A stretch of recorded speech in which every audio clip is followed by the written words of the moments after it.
Ship head, Molina. Location unknown.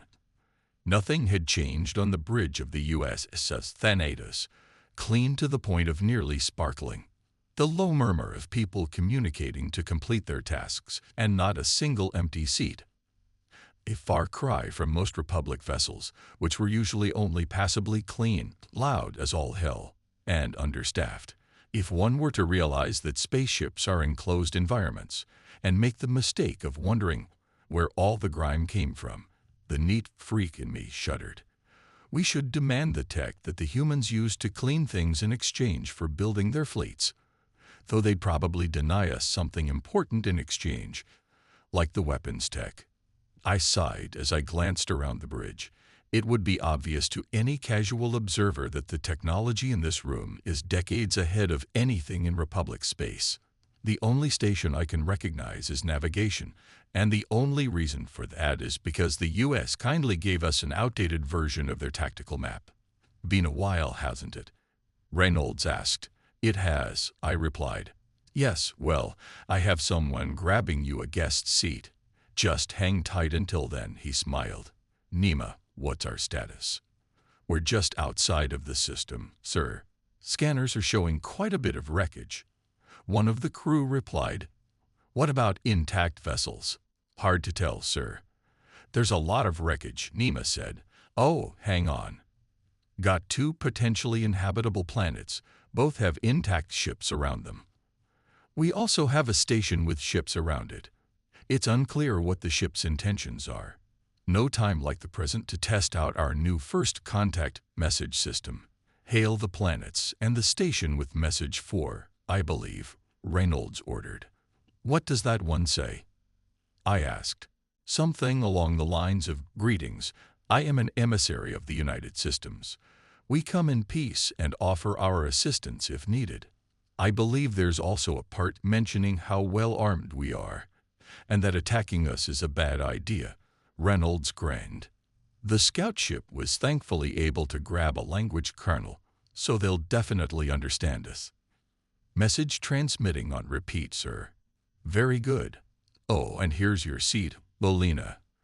I turned as a Gaunt approached with a comfortable-looking chair.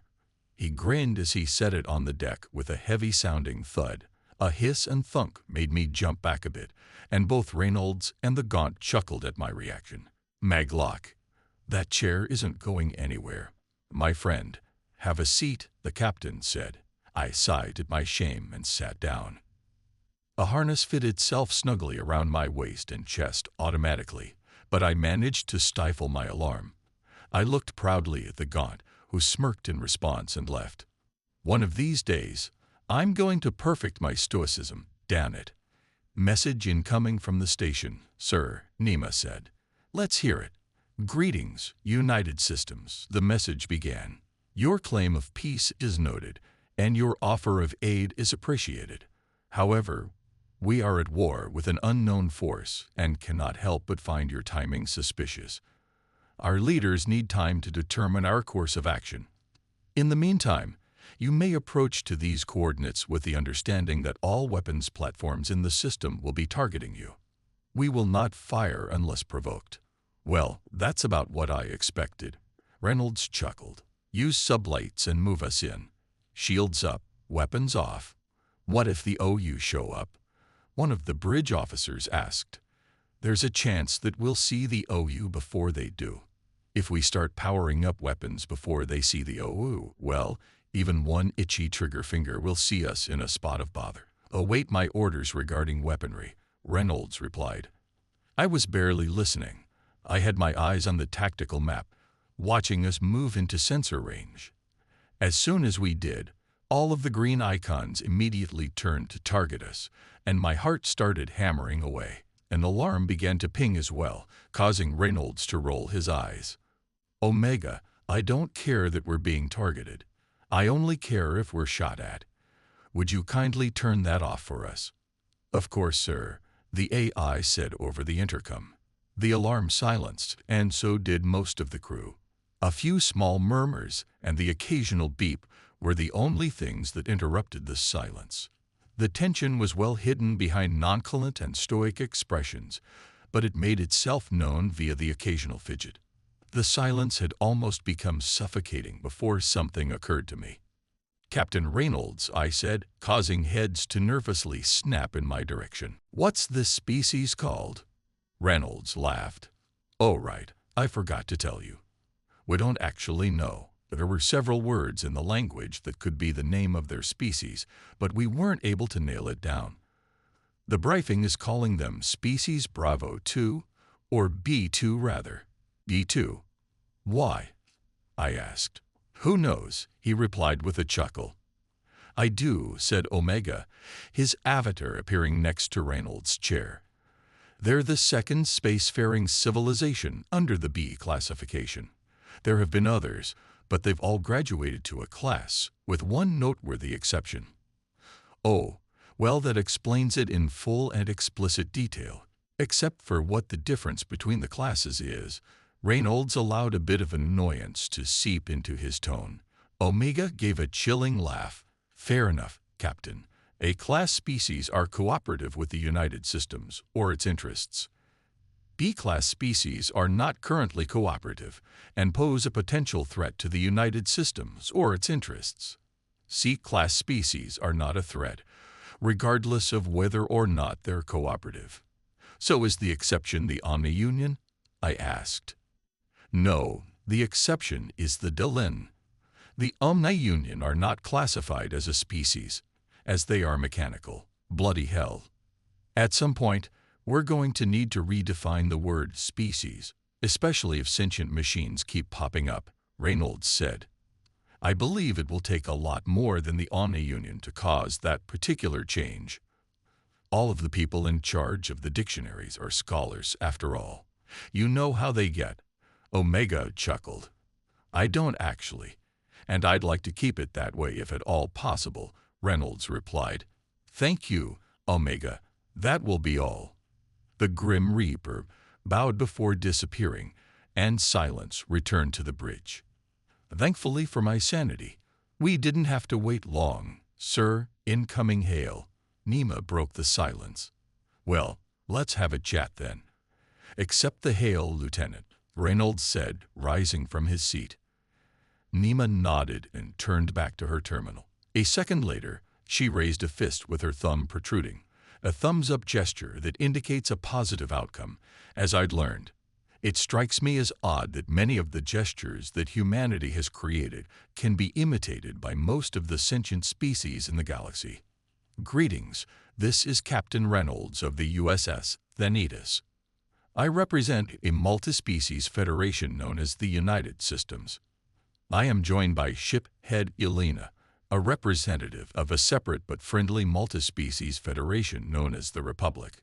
We come in peace."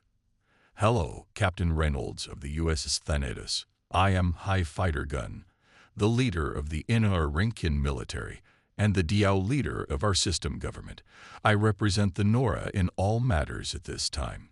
"Dio leader?" Reynolds questioned. "Yes. Speaking candidly, I'm the last survivor of the executive chain of command. Everyone else died after the second attack. My condolences." "How many times has the Omni-Union attacked?" 6. We've managed to hold them off, but they're sending larger and larger fleets. We've had to resort to using weapons of mass destruction that we swore we'd never use again. Your initial message offered assistance, correct? We are also at war with the Omni-Union and are seeking allies against them. We'll happily defend you if you join us in fighting them, Reynolds said. The comm was silent for a moment. Join you in fighting them, or join your federation? Gunn asked hesitantly. Join us in fighting them. If you'd like to join the United Systems, that can be discussed at a later time, Reynolds answered. Good. We are democratic, and I don't feel comfortable signing my people's fate away when I'm holding a position I wasn't elected to. I'll also assume you have some sort of plan involving how we can help the war effort in our current situation, the Inin commander said. Regarding our defense, though, are you expecting reinforcements?